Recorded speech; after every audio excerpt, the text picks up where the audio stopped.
It was a lake unlike any other, vast, dark, and silent, stretching so far that when you stood on one side, you couldn't see the other. People in our area called it a bill, but it was more like a river that had lost its way, a body of water that refused to rest. After sunset, nobody went near it. The elders whispered that something lived there, something that hated the sound of prayer and light. Many stories had spread, of fishermen disappearing, of cries echoing across the water at midnight, and of strange shadows that walked over the surface when the moon was full. That evening, the air was heavy. Ramadan had begun, and the whole village was quiet, waiting for iftar. My cousins had come to visit from another town, and we were restless, looking for adventure. The sun was sinking behind the trees, and a cool breeze rolled across the fields. "Let's take the boat out," one of them said. I hesitated. "You know, people say things about that place."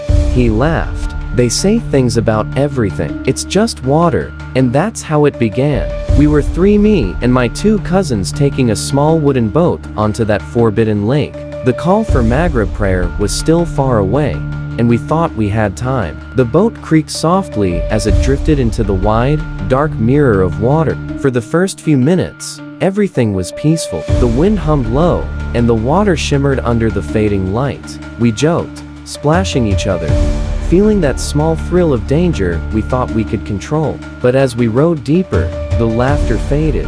The air changed. It was colder, unnaturally cold.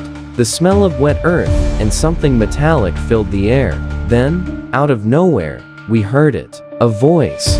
At first, faint. A call from the other side. It sounded like someone was shouting our names. We turned our heads toward the far bank.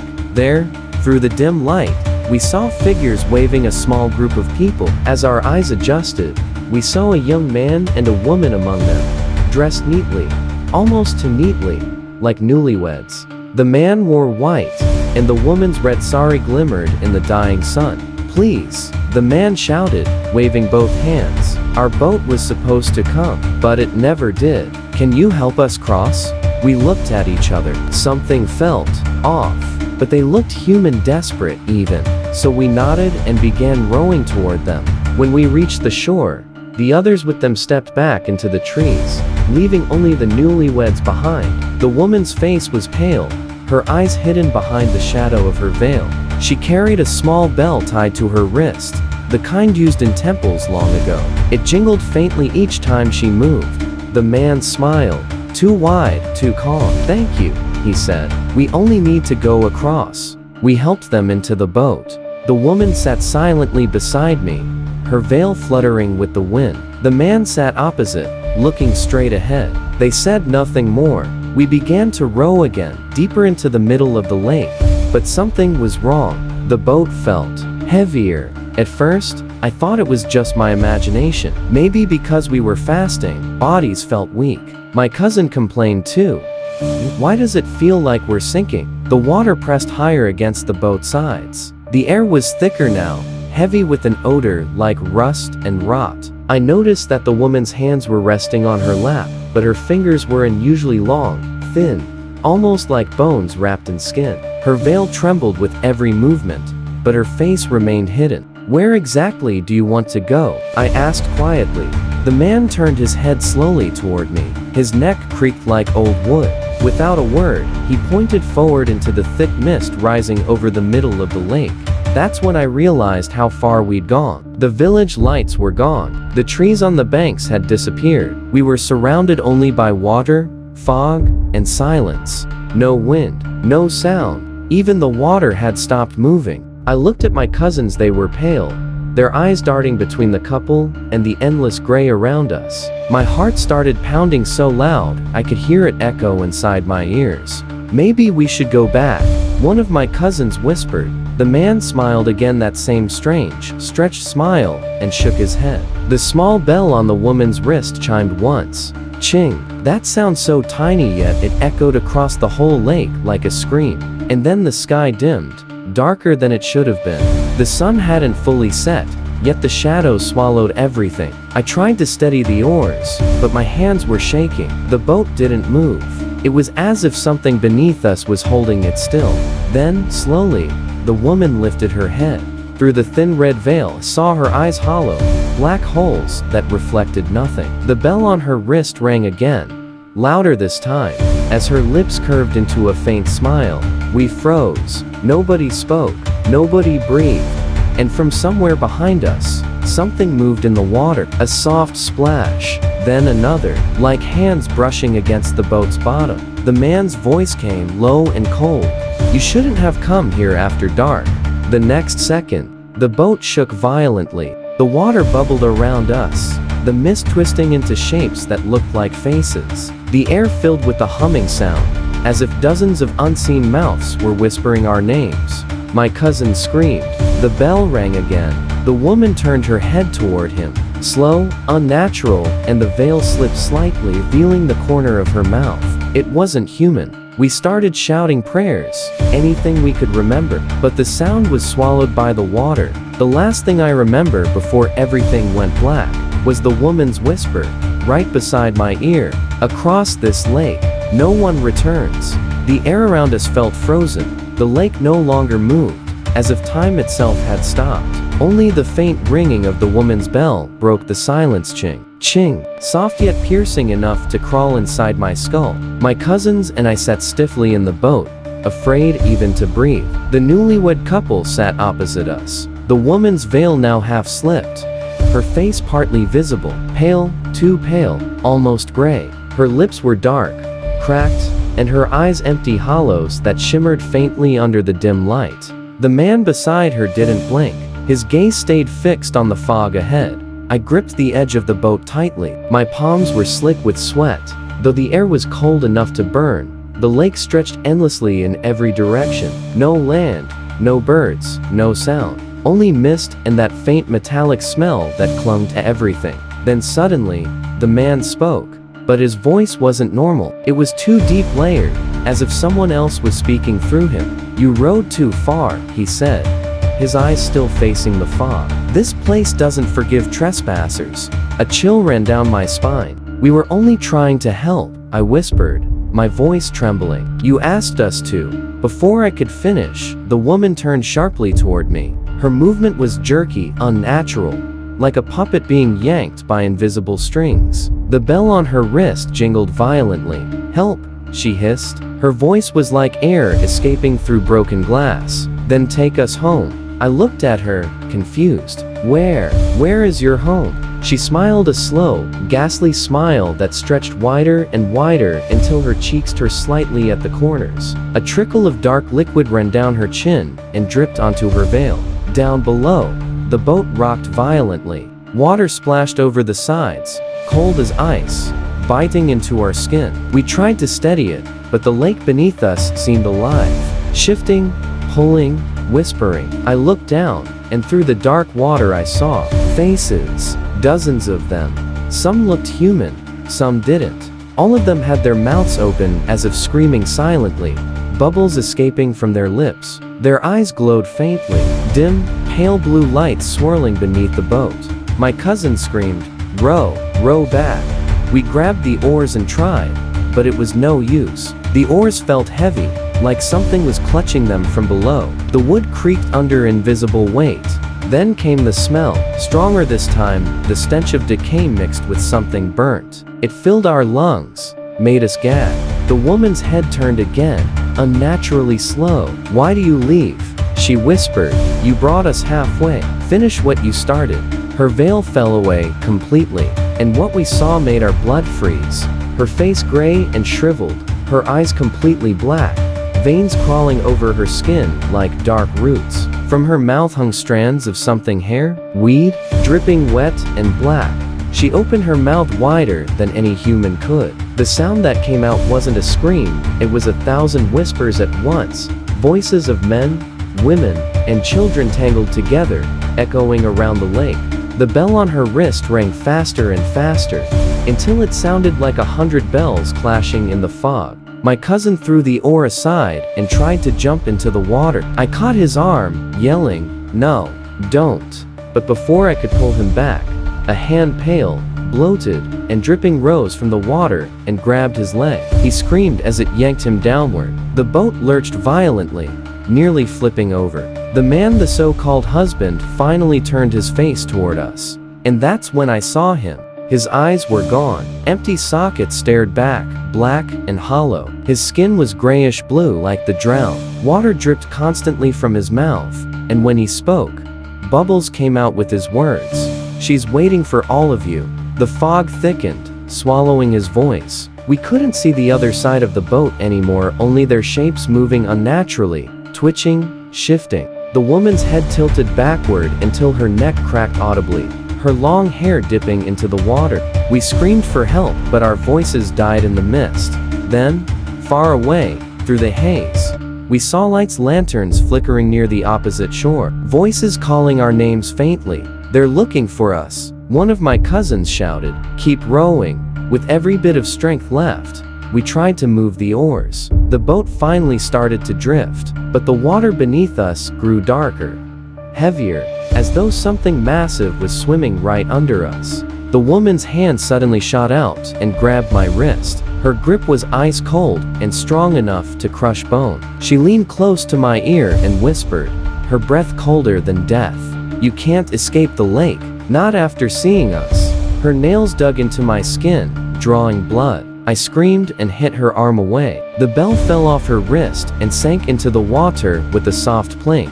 The instant it disappeared, the water erupted. A column of black mist shot upward, twisting around the boat, filled with hundreds of faint, whispering voices. The lake started roaring, waves forming where there had been none. The boat spun wildly, crashing against invisible currents. Through the chaos, I saw the man and woman standing at the other end of the boat, not sitting, standing perfectly still as the boat thrashed. Their feet didn't even touch the wood properly. They hovered, like their weight didn't exist.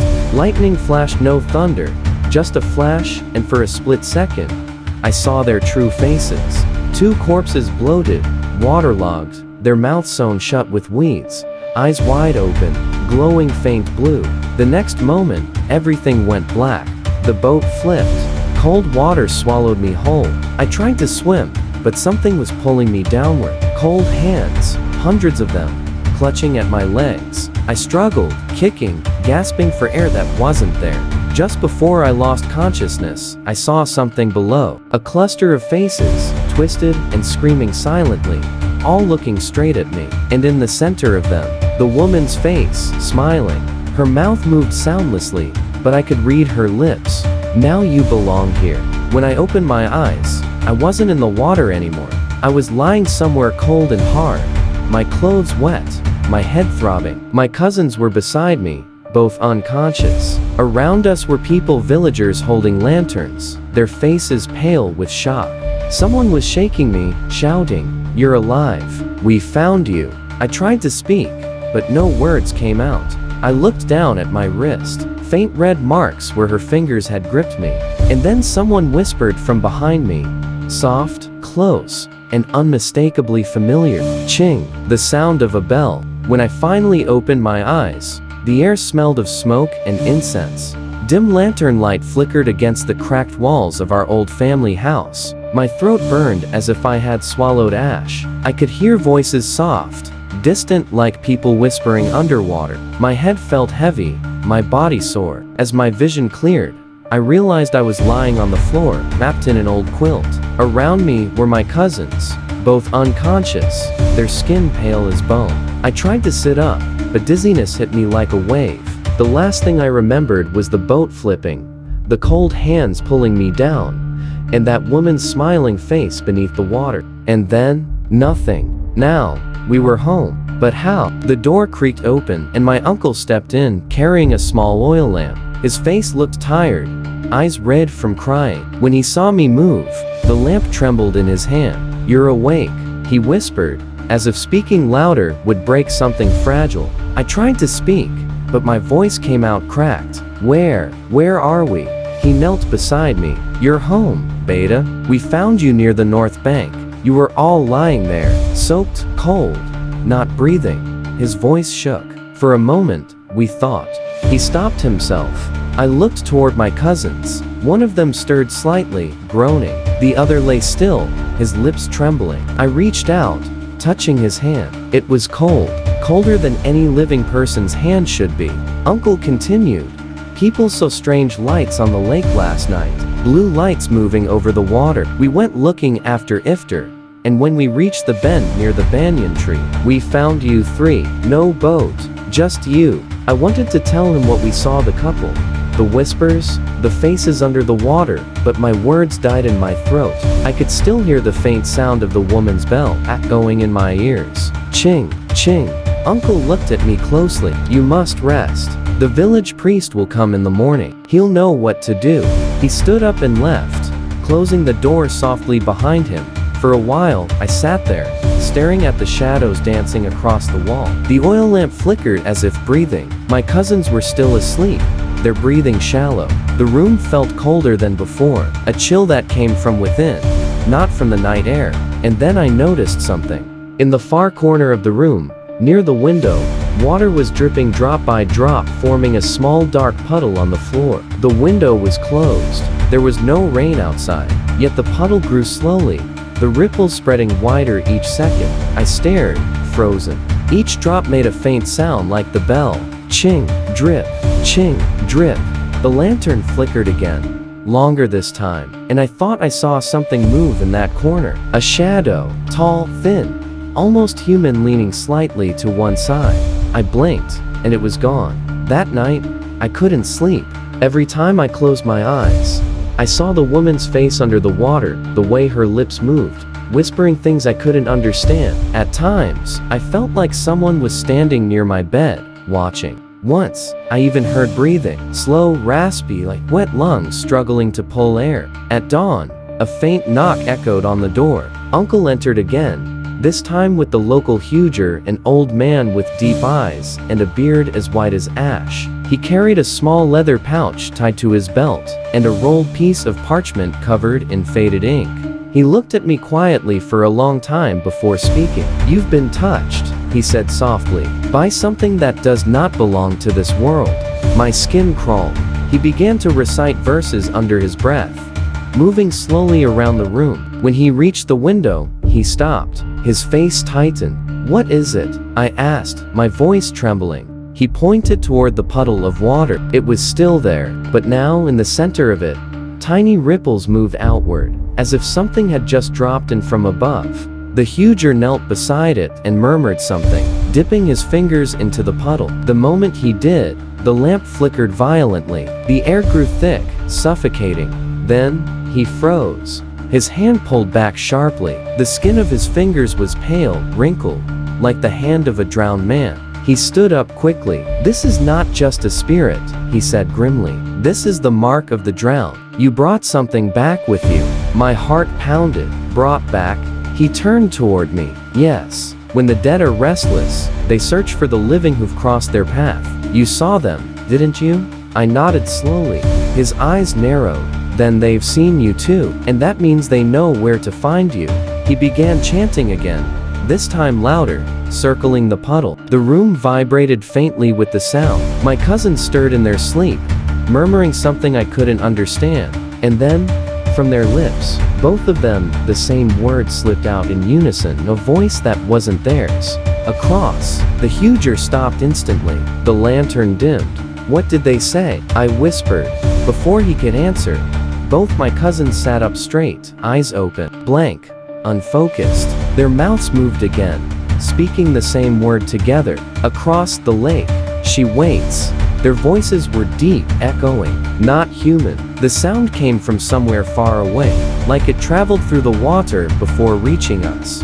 The huger started chanting faster, louder now, but the air grew heavy. The temperature dropped sharply, our breath visible in white clouds. I could hear something dripping again, but this time not from the window. It was coming from the ceiling. I looked up and froze. A single drop of dark water fell onto my face. I wiped it instinctively and looked at my hand. It wasn't water. It was thick and red.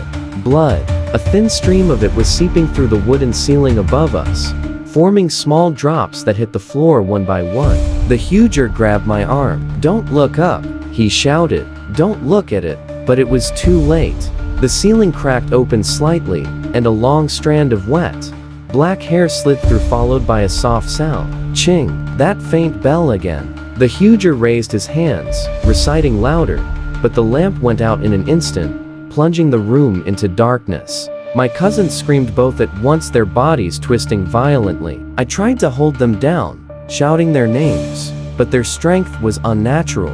In the darkness, I could hear the bell moving closer, circling the room. The sound of wet footsteps on the floorboards. Then a whisper brushed against my ear, the same voice I'd heard in the lake. "You can't run forever." I turned and saw her, the woman from the lake, standing in the corner, her body dripping, hair hanging over her face, her head tilted at a strange angle, water pooled beneath her feet, spreading across the floor toward me. The huger threw something, a handful of salt and ash, and the figure screamed, vanishing into mist. The sound was deafening, a mix of hundreds of cries. The windows burst open, wind rushing in, scattering everything. When the noise stopped, we were alone again. The puddle was gone, the hair was gone, but the smell, that same rotten, wet smell, lingered. The huger was shaking, sweat dripping down his face. "She's marked this house," he whispered. "Until the lake takes what it wants, she won't leave you." I sat there, trembling, unable to speak. My cousins had fainted. The old man slowly turned toward me, his eyes full of pity and fear. "Pray," he said softly, "and whatever you do, don't go near that water again." But deep inside, I already knew the truth. The lake wasn't done with us. That night, after the huger left, the house felt heavier, as if the air itself carried weight. No one spoke. No one dared to. My cousins were asleep again, but not peacefully. They twitched and whispered in their dreams, their lips moving without sound. My uncle sat by the window, muttering prayers under his breath. The faint glow of a lantern painted trembling shadows across the walls. Outside, the wind had stopped. No dogs barked. No crickets sang. Just silence. Thick, unnatural, suffocating silence. I tried to rest, but every time I closed my eyes, I saw water, endless, black water, and beneath it, something moving, waiting. It must have been close to midnight when I heard it. The sound, ching, a single bell, faint, distant, yet clear enough to slice through the silence. My heart froze. I knew that sound. The bell that had fallen from her wrist, the one that sank into the lake. It was ringing again. At first, I thought I was dreaming, but then my uncle looked at me, his face pale, wide with fear. He had heard it too. The sound came again, closer this time, echoing from outside the house. Ching, ching. I stood up, my legs trembling. "It's outside," I whispered. Uncle grabbed my arm. "Don't go near the window," he warned, his voice barely a breath. "She's calling you. That's how they draw you out." But curiosity, or maybe something darker, pulled me forward. I stepped toward the window, peering through the thin wooden slats. At first, I saw nothing, only the courtyard bathed in dim moonlight. The trees swayed gently, their shadows long and twisted. Then I saw her, standing at the edge of the pond behind our house. The same red sari, the same veil, the same bell dangling from her wrist, glinting faintly. Her head was slightly tilted, her face hidden behind the wet strands of hair that clung to her skin. She wasn't moving, just standing, watching. The moment I saw her, the bell rang again, but this time, it sounded inside my head. I stumbled back, clutching my ears. The sound grew louder, vibrating in my skull, echoing like a scream made of metal. My uncle began reciting verses loudly, his voice trembling. "Don't look at her. Don't open the door." I tried to turn away, but something made me look back through the window. She was gone. Only ripples moved across the surface of the pond. And then a new sound. Water dripping from inside the room. I turned slowly toward the corner. There, in the same place where the puddle had been before, water was seeping out from the wooden floor again, spreading slowly, silently. The bell rang once more, now under the floorboards. The house shook. My cousins woke up screaming. One of them clutched his throat, gasping for air as though drowning. The other's eyes rolled back, his body convulsing violently. We tried to hold him down, but a strong gust of wind blew through the room. Even though all the doors and windows were shut, the lantern fell over, the light flickering madly. Through that pale, fluttering glow, I saw water pouring out from the cracks in the floor, rising around us, swirling in circles. And then, voices. Dozens of them. Whispering, moaning, calling our names. I recognized one of them. It was my own. The whispers grew louder, the room spinning. My uncle shouted prayers, but his voice drowned in the chaos. The air was thick, wet, freezing, and through the rising mist, a shape began to form, tall, thin, swaying. It was her, the woman from the lake, standing inside the house. Her sari clung to her body, dripping endlessly. Her face was clearer now, eyes black as tar, mouth twisted into a sick smile. Water streamed from her lips, trickling down her neck, leaving dark stains on the floor. Behind her, another figure appeared, the man, the so-called husband. His face was bloated, skin bluish-gray, split open. A trail of water followed wherever he stepped. They moved closer, slowly, each step echoing like a heartbeat. Uncle fell to his knees, chanting louder, shaking the talisman the Huger had left. But the woman raised her hand, and the talisman burst into flames. Uncle screamed, dropping it to the ground. The smell of burning cloth and hair filled the room. "Leave us," I shouted, my voice breaking. "What do you want?" The woman tilted her head, her neck cracking audibly. "You took what was ours," she whispered, her voice overlapping, as if 100 people were speaking with her. The man stepped closer, pointing toward me. "You crossed the lake, and brought us back." The bell on her wrist chimed again, and suddenly, the room flooded with water. It burst through the floor, swirling around us, rising to our knees, then to our waists. We screamed, holding onto the furniture, but the water was ice cold, and with it came hands gray, slimy, pulling at our legs, trying to drag us down. My cousin slipped, vanishing beneath the surface. I grabbed his arm, pulling with all my strength. For a second, I saw his face underwater, eyes open, terrified, and behind him, the woman smiling through the dark. I yanked him out just as Uncle shouted another verse, and suddenly, the water froze. Literally froze. Solid. Still. Everything stopped. The woman and her husband stared at us, their faces twisting in rage. The bell let out one final deafening ching, and then they both vanished into mist, their shapes dissolving into the air. The water melted instantly, flowing away through the cracks in the floor, leaving only silence. We collapsed, gasping for air, trembling. My cousins clung to me, crying, too shocked to speak. Uncle sat still, muttering under his breath, tears rolling down his cheeks. When morning came, the Huger returned. He took one look at the floor, still damp, and his expression darkened. "I told you she wouldn't stop," he said quietly. "You saw what lies beyond her world. Now, she wants to take you there." I asked him, Who are they? That couple? The Huger took a long breath. "Years ago," he began, "newlywed pair drowned in that lake on their wedding night. Their boat capsized during a storm, but when their bodies were found, they were holding each other, smiling. Some say they weren't drowned by the storm, they were called by something inside the lake." He looked at me gravely. "Those who die there never leave, and if the living disturb them, they return to pull others in their place." My blood turned to ice. "So what do we do?" I asked. "How do we stop them?" The Huger didn't answer immediately. He looked out the window toward the lake shimmering faintly in the morning sun. Finally, he said, "You can't stop the lake, but maybe you can return what belongs to it." I frowned. "Return what?" He looked at me with deep, haunted eyes. "The bell." I froze. The bell that had fallen from her wrist, the one that sank into the water. But if it was gone, how could it still ring? The Huger sighed. "If it calls again, don't wait. Take it back, or the next time, she won't ask." His words echoed in my head long after he left. That night, as I tried to sleep, I heard it again. Faint, distant, drifting through the wind from the direction of the lake. Ching, ching, calling me, inviting me, promising that the next time, I wouldn't wake up on the shore again. After that night, none of us dared to go near the lake. Days passed in uneasy silence. Yet every sunset, as darkness fell and the wind began to breathe again, we could still hear it. That faint, mocking ching, ching, ching. It came from far away, but it never stopped. Every night, the sound grew clearer, closer, like the bell knew our names, our fear, our every breath. Sleep became impossible. My cousins had deep, dark circles under their eyes. My uncle had aged years in just a week.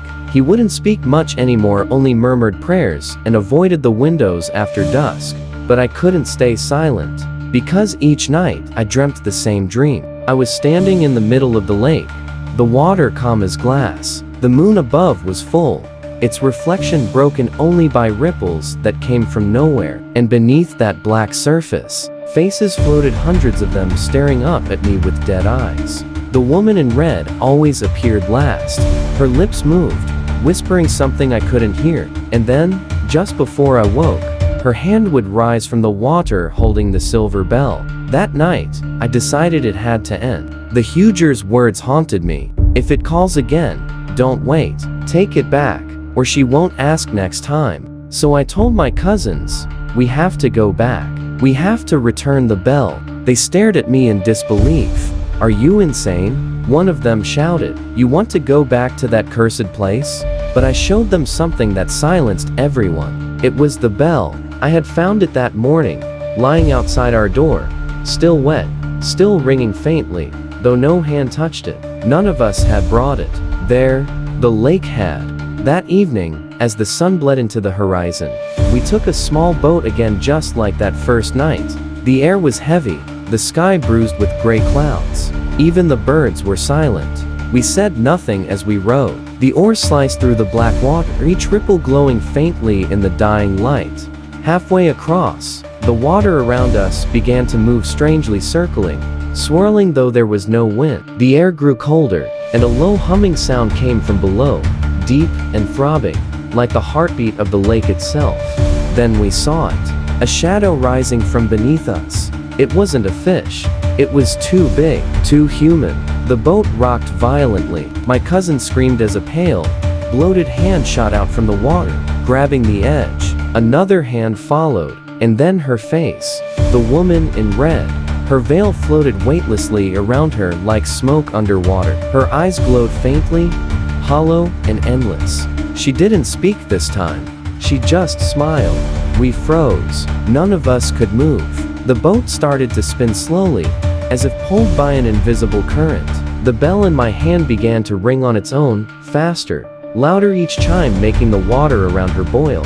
From beneath, more shapes began to rise. Faces, arms, torsos, all half-formed, drifting upward like drowned souls. Their eyes were open, their mouths moving, whispering something that sounded like a prayer or a curse. I clutched the bell tight, my hand trembling. You can take it, I screamed. It's yours, just leave us. But she only shook her head, her wet hair clinging to her face. You called us, she whispered. Now, you must stay. The water erupted. The boat split apart as black water surged upward, swallowing everything. My cousins screamed as the hands dragged them under. I tried to swim, but the water felt thick like cold oil. Every movement was a struggle. And then I felt it, fingers wrapping around my ankle, pulling me down. I kicked, thrashed, clawed at the air, but I was sinking fast. The world above turned into a blur of light and shadow. The sound of the bell was deafening now, echoing through my skull. Then everything went silent. Under the surface, it was dark, completely black. Yet somehow, I could see them. Dozens of figures floating around me, their bodies still, eyes glowing faintly. Among them, the woman and her husband hovered closer, reaching out their hands. She looked at me not with anger, but sorrow. You broke the circle, she said. Now the lake chooses you. The man beside her nodded slowly. One must stay, so the others may leave. I couldn't speak. My chest burned, lungs screaming for air. But then, I saw my cousin still struggling, trapped in the same darkness. Without thinking, I raised the bell. Its sound burst through the water like light, rippling through the shadows. The woman flinched, her form flickering. The other spirits shrieked, twisting and writhing in pain. I swung the bell once more, its final chime cutting through everything. A blinding white light exploded around me. When I opened my eyes, it was morning. I was lying on the shore, covered in mud, coughing out lake water. My cousins were beside me, unconscious, but alive. The villagers found us and carried us home. No one spoke for days. The huger came again, performed long prayers, and told us the lake had taken what it wanted. But that night, as I sat alone by the window, I heard it again, faint, soft, drifting across the wind. Ching, only once, and this time, it came from my room. I turned slowly. There, hanging from the ceiling beam, dripping with lake water, was the bell. They say the lake is still there. People still hear whispers when they walk by after dark. Sometimes they see ripples spreading across the surface, though no stone was thrown, no wind was blowing. And once in a while, when the moon is full, someone claims to see a woman standing on the far bank, her red sari flowing like blood, holding a silver bell that rings softly through the night. Ching, ching, ching, calling the next ones, who will take her place. The end. Did you enjoy the story? Let us know in the comments. And if you liked it, don't forget to like, share, and subscribe to The Horror Dream. Want more stories like this? Subscribe to The Horror Dream, and we'll bring you more darkness, just for you. If you enjoy a little chill down your spine, stick around, like, share, and hit that subscribe button, right here on The Horror Dream. Your support keeps us going, so stay with us. Subscribe to The Horror Dream for more spine-tingling tales.